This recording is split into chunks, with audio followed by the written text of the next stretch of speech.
상실과 고통에 대하여. 메리 셰릴의 유명한 소설 프랑켄슈타인을 원작으로 한 영화에서 프랑켄슈타인 박사는 자기가 만든 인조인간의 삶과 행복에 대해서는 전혀 생각지 않은 채 비참하고 고통스러운 삶을 살 수밖에 없는 그 유명한 괴물을 만들어냅니다. 영화의 결말 부분에서 프랑켄슈타인 박사가 살해되었을 때 괴물은 울음을 터뜨립니다. 자신에게 큰 고통을 안겨준 사람이 죽었는데 왜 그렇게 슬피 우느냐는 물음에 괴물은 간단히 대답합니다. 그는 내 아버지였으니까. 책임을 다해 우리를 돌봐준 사람들의 죽음에 우리는 슬픔을 표합니다. 그러나 우리가 받아야 할 사랑을 주지 않는 사람들의 죽음도 마찬가지로 슬퍼합니다. 나는 이런 경우를 수없이 봐왔습니다. 심하게 구타당한 아이가 병원에서 엄마를 애타게 찾지만 엄마는 아이를 때린 죄로 구치소에 갇혀있기 때문에 울 수 없는 경우도 있었습니다. 자신에게 냉혹하게 대한 사람들의 죽음에 대해서도 진심으로 슬픔을 느낄 수 있습니다. 그들이 죽음이 슬프게 느껴진다면 슬퍼해야 합니다. 충분히 그 상실을 느끼고 슬퍼해야 하며 그들이 사랑받을 자격이 없다고 생각되더라도 그들의 죽음이 무시되어서는 안 된다는 사실을 인정해야 합니다. 고통을 겪는 것만이 고통에서 벗어날 수 있는 유일한 길입니다. 때가 되면 그것을 이해할 것입니다. 많은 경우 상실을 진정으로 이해하기까지는 여러 해가 걸립니다. 그때 비로소 당신은 상실을 가져다 준 이 세상을 받아들일 수 있게 될 것입니다. 다른 사람이 어떻게 생각하는가에 신경 쓰면 정작 자신의 힘을 잃어버립니다. 이 힘을 회복하고자 한다면 지금 당신이 살고 있는 삶은 바로 당신 자신의 삶이라는 사실을 잊어서는 안 됩니다. 당신이 어떻게 생각하는가가 가장 중요합니다. 당신에게는 다른 사람들을 행복하게 해줄 힘은 없지만 스스로를 행복하게 만들 힘이 있습니다. 당신이 다른 사람의 생각을 지배할 순 없습니다. 사실 당신은 그들의 생각에 거의 영향을 미치지 못합니다. 10년 전에 당신이 즐겁게 해주려고 노력한 사람들은 지금 어디에 있습니까? 그들은 이미 당신의 삶에서 사라져 버렸을 것입니다. 혹시 아직 있다 하더라도 당신은 여전히 그들에게서 인정받기 위해 애쓰는 중일 것입니다. 그들에 대해서는 이제 잊어버리고 당신의 힘을 되찾아야 합니다. 자기 자신에 대한 스스로의 의견을 만들어야 합니다. 감사할 줄 아는 사람은 강한 사람입니다. 감사하는 마음에서 힘이 생기기 때문입니다. 모든 여유로움은 우리가 가진 것에 감사하는 마음으로부터 나옵니다. 한 번도 감사의 근육을 사용해 본 적이 없는 당신은 모든 것을 얻게 되어도 감사하지 못할 것입니다. 오히려 당신은 이렇게 생각할 것입니다. 이 정도의 아내, 이 정도의 돈, 이 정도의 집으로는 아직 충분치 않아. 좀 더 많은 것을 가져야 해. 그렇게 당신은 계속 더 많은 것을 원하고 모든 것들이 지금과는 달라지기를 바라면서 자신이 가진 것들에 감사하는 대신 더 많은 것을 얻기 위한 게임에 몰두하며 살아갈 것입니다. 우리는 자신의 길에 집중해야 합니다. 돈이나 물질적인 부보다 훨씬 더 가치 있고 본질적인 것들로 우리를 데려가는 길에 더 많은 것을 얻으려는 대신 이만하면 충분해 하고 만족해야 합니다. 이걸로 충분할까 하는 생각을 중단해야 합니다. 생의 마지막 순간에 이르면 그것으로 충분했음을 깨닫게 될 것이기 때문입니다. 삶이 충분할 때 우리는 더 이상 아무것도 필요하지 않습니다. 우리의 날들이 충분할 때 그 기분은 얼마나 좋을까요?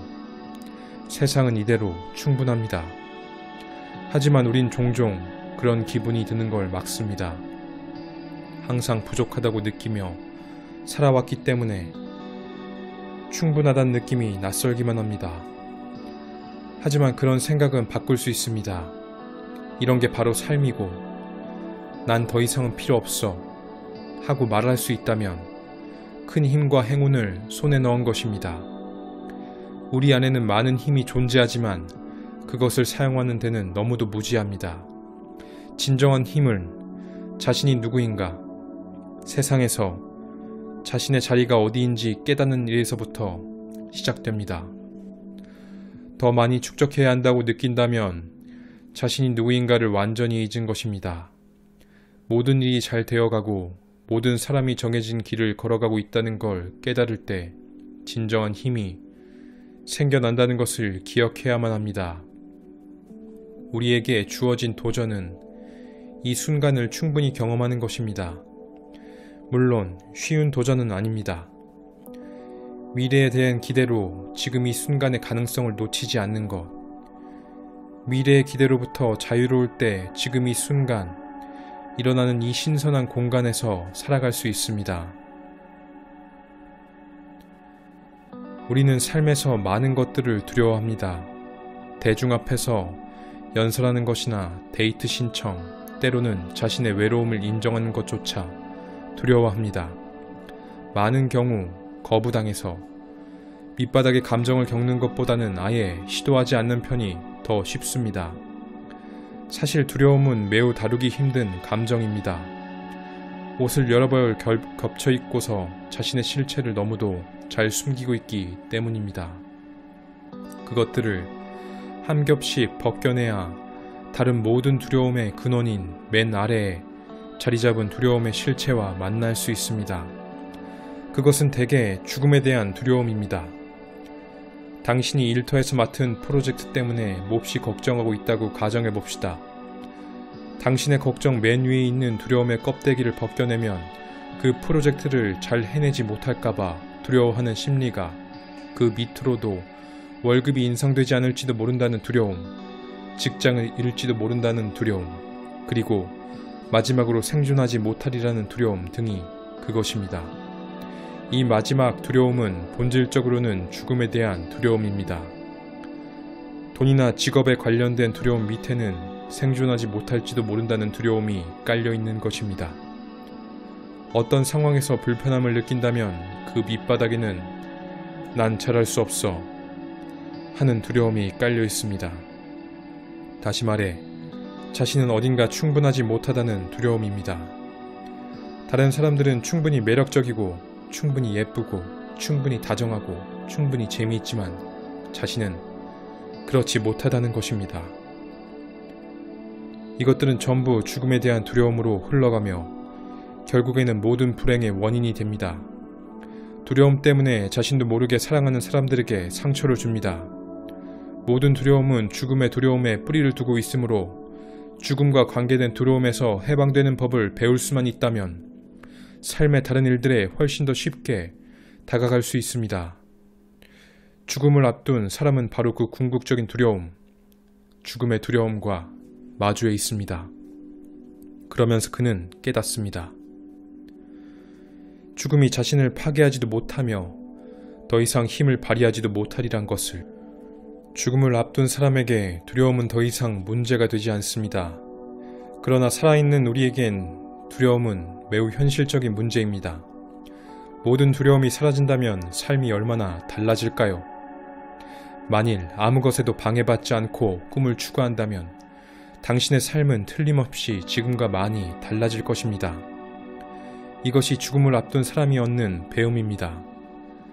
죽음은 우리를 최악의 두려움과 맞서게 합니다. 그것은 가능한 또 다른 삶을 보여주고 그럼으로써 우리의 남은 두려움을 사라지게 합니다. 불행하게도 그런 두려움이 사라질 무렵이면 우리는 우리가 꿈꿔온 것들을 실천하기엔 너무 늙었거나 병에 걸려 있을 것입니다. 숨겨둔 열정을 펼치거나 자신에게 진짜 맞는 일을 찾거나 원하는 사람이 되기도 전에 우리는 나이가 들고 병에 걸립니다. 만일 자신이 진정으로 원하는 일들을 했다면 어느 날 병에 걸리고 나이가 든다 해도 후회로 가득 차지는 않을 것입니다. 절반도 살아보지 못한 채 생을 끝낸다는 생각은 들지 않을 것입니다. 이제 한 가지 배움이 분명해집니다.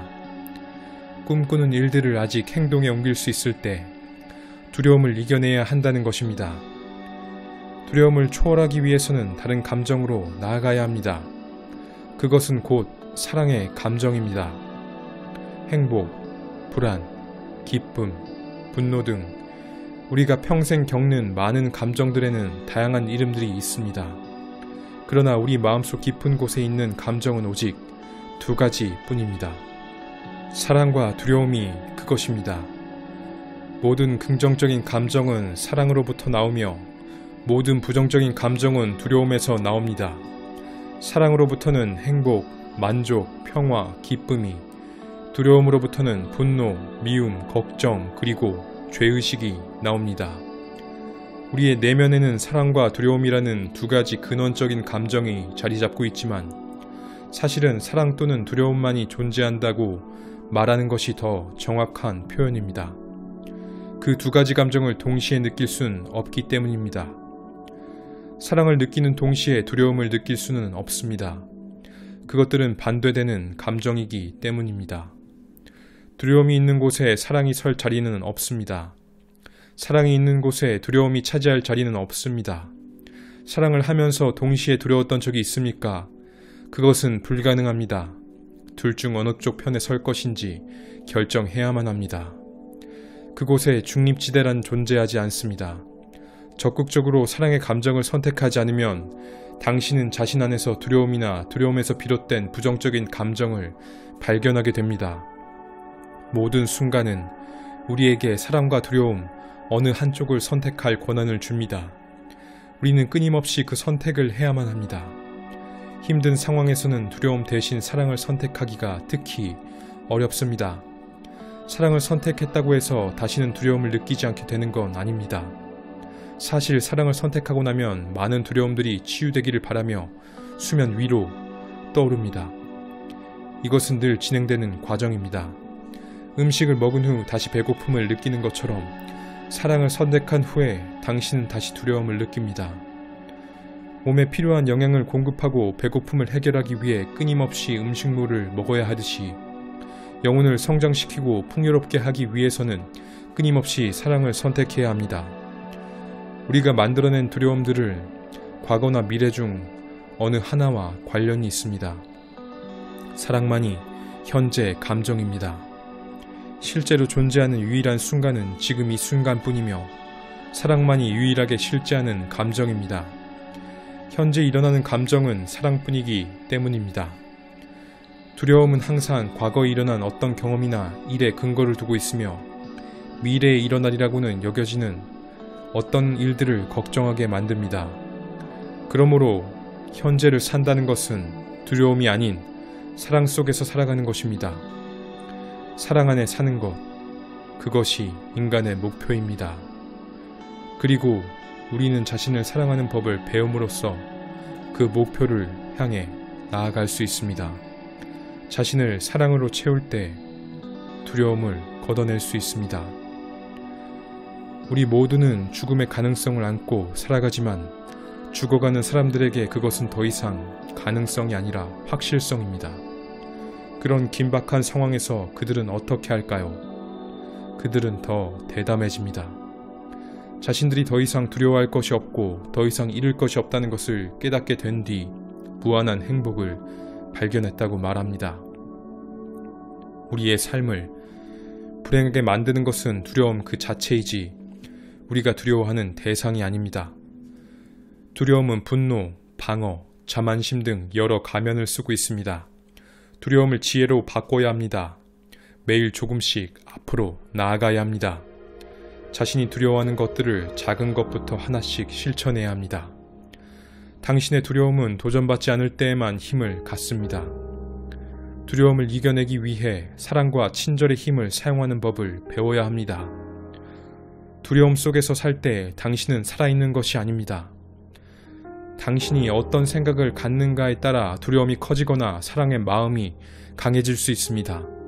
사랑은 더 많은 사랑을 불러옵니다. 두려움 역시 더 많은 두려움을 불러오는데 특히 그것이 감추어져 있을 때 더욱 그렇습니다. 그리고 두려움에서 어떤 행동을 할 때 더 많은 두려움이 밀려옵니다. 진정한 자유는 가장 두려운 일들을 대담하게 행할 때 성취할 수 있습니다.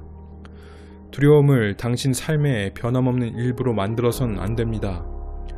두려움을 걷어버리거나 이겨내야 역설적이게도 삶의 가장 안전한 장소에 도달할 수 있습니다. 그때 비로소 망설임 없이 사랑하고 솔직하게 마음속 말을 하고 자기 방어를 하지 않고도 자신을 지키는 법을 배울 수 있습니다. 사랑은 궁극적으로 두려움을 벗어버리는 것입니다. 헬렌 켈러는 말했습니다. 삶은 하나의 모험이거나 그렇지 않으면 아무것도 아니다. 두려움이 주는 이런 배움들을 자신의 것으로 할 수만 있다면 우리는 경이롭고 놀라운 삶을 살 수 있습니다. 두려움이 없는 바로 우리가 꿈꾸던 삶을